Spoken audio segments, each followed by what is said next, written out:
wasn't always so friendly to someone with a Judeo-Christian worldview. And in your case, some of the things that happened said, Politico interviewed a historian about your worldview, and this historian said you're a Christian nationalist. It comes from that of Christian supremacy. But what I was really surprised by is Jen Psaki, a White House press secretary herself, typically would be measured with her words, I would think, but in this case, she went so far as to call you a Christian fundamentalist. What do you think when you hear that? Look, there are entire industries that are built to take down public leaders, effective political leaders like me. I'm not surprised by that. I mean, it comes with the territory. It doesn't bother me at all. I just wish they would get to know me. I'm not trying to establish Christianity as the national religion or something. That's not what this is about at all. If you truly believe in the Bible's commands and you seek to follow those, it is impossible to be a hateful person, because the greatest command in the Bible is that you love God with everything you have and you love your neighbor as yourself. You know, I want to highlight, and this is truly outrageous, some of these things that have been said, but I'm just very curious about, to your point, a faith that is based on love, that is Jesus Christ, that was what he lived for, can be characterized in such a way. The Daily Beast called you a Christo-fascist. That is the first I've ever heard that term. Yeah, right. They said you're the most extreme example of a dangerously empowered religious fanatic, but here is the line that really stood out to me. They go on to say that your desire to institutionalize your faith is the way of the Taliban and the mullahs in Iran. And then Bill Maher, who we know is not a similar worldview as ours, he went so far as to bring up the main shooter, and he said, we don't know much about the guy yet, but apparently he heard voices, and I thought, is he different than Mike Johnson? I mean, degree, yes, but it's thinner than you'd think. What is it like to be compared to the mullahs of Iran, the Taliban, and the main shooter? It's just disgusting. I mean, that is absurd. Of course, our religion is based on love and acceptance. So to compare that worldview with the Taliban, who seek to destroy their enemies, or with, some deranged shooter who murders people, is absolutely outrageous. And I think everyone who follows and believes in a Judeo-Christian worldview should be just terribly offended by that. I'm okay, I'll take the arrows. I understand it comes with leadership, and when you step into the fray, that's what you take. But what really hurts me is that it really is a statement about everyone who believes in this, that the country was built upon. Our Judeo-Christian foundation is the heritage of our country. How do we get to this place, and get out of this place rather, where people are just viewing the other side as the enemy? I mean, look, our enemy is like Hamas and terrorists and tyrants who want to do great harm to our country.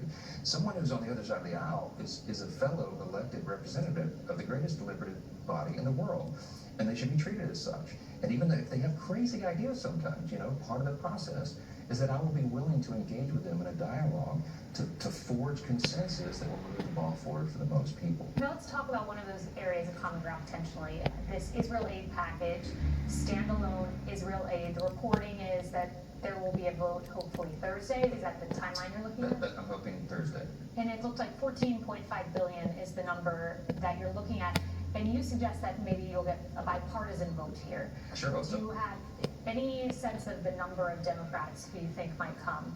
I hope that it's most or all of them. I mean, there's a few people who have philosophical differences on that, and we'll have some intense debates about their opposition to that. But look, this is a matter of good versus evil. How's it going to be paid for? We're going to be releasing that here shortly, but my intention and my desire in the first draft of this bill is to take some of the money that has been set aside for the IRS, building and bulking up the IRS right now. They have about $67 billion in that fund, and we'll try to take the 14.5 necessary for this immediate and urgent need. We'll deal with the rest of that issue later. Do you think that will drive away some Democrats in the Senate even, or here in the House? It may, but my intention is to call Leader Schumer over there and have a very direct and thoughtful conversation about this. I understand their priority is to bulk up the IRS, but I think if you put this to the American people and they weigh the two needs, I think they're going to say standing with Israel and protecting the innocent over there is in our national interest and is a more immediate need than IRS agents. Yeah, that later on, but his wife Kelly said she was praying during this whole 3-week chaotic debacle, and I said, were you praying for him to be speaker or praying for a way out of this? And she said, I was not praying for him to be speaker. It was kind of thrust upon him, and what struck me is this is a guy who's humble. He is not seeking power like so many of the politicians and probably the media figures you watch, And he had a real calmness about him and a real serenity, like someone was guiding his path and he knew there was a way out of this for our country. And he wants to partner with Hakeem Jeffries, not on principle, but he sees a man with a good heart on the other side of the aisle. Which is so evident from your interview with him. His answers so common sense, so rooted in faith, and yet packaged in this reasonable, soothing delivery that actually restores my faith that maybe Congress can now get something done with him at the helm. That indeed there were larger reasons. I'm so thrilled to have this man as Speaker of the House polluted by the far left, because he believes in godly principles and the Constitution unpalatable terms and shapes of the United States of America. You described him humble, joyful, kind. That's what struck you about this, and that he wasn't seeking power. So can you speak a little bit to the humility inherent in who he is? It was honestly shocking. I have been around a lot of politicians. I've been around a lot of senators. I've been around a lot of congressmen and women. And oftentimes you will see people who are short with their staff. You'll see some good people, but you see people who clearly have ambition on their mind. You see it in their answers. It's so carefully crafted. It's like a mannequin politician.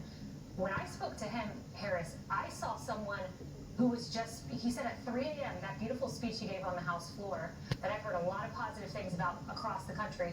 He said he jotted it down at 3 a.m. It was a message on his heart. He didn't even have time to prepare the speech. It came from someplace deep. He believes in love of Jesus for everybody. Red, yellow, brown, black, and white. They're all precious in Jesus' sight. Sees an opening now to change the conversation from hate to love. And that is amazing. I would say a couple of things about him. The left is going to try to marginalize him along the lines of religion. Look what's happening on campuses and even on Capitol Hill among some of those on the left in the House, Rashida Tlaib and others. They are marginalizing people of faith. That is about being Jewish. This is about being Christian. And if you think anti-Semitism will stand alone, no, it won't on Capitol Hill. It'll be anti-Christian. It'll be anti-anything that is opposite of where they want to see the country in terms of globalism and disarming us from our faith. The same way that they've tried to do with schools. I would say that. And also, his focus now is on something other than all the fighting and all of that. Remember, he has the least experience compared to a speaker since 1870. That actually might be a good thing. Yes. I mean, that could be a blessing. Yes. And, you know, he did take me into the congressional prayer room. That does exist in Congress, and George Washington can be seen on a stained glass window on his knees in prayer. He said he will begin every morning as House Speaker in that room. Israel ambassador to the UN is blasting the United Nations silence over Hamas's atrocities. Imagine that. And he's vowing to wear a Nazi-era Star of David until the UN condemns the terror group. Why haven't they done that already? Right. This comes as fears grow of a new global war on the Jewish people. When my grandfather Chaim and his children were sent to Auschwitz, the world stayed silent. When his babies were sent to the gas chambers, the world stayed silent. When their bodies were burned along millions of other Jewish children, not only Jewish, the world was silent.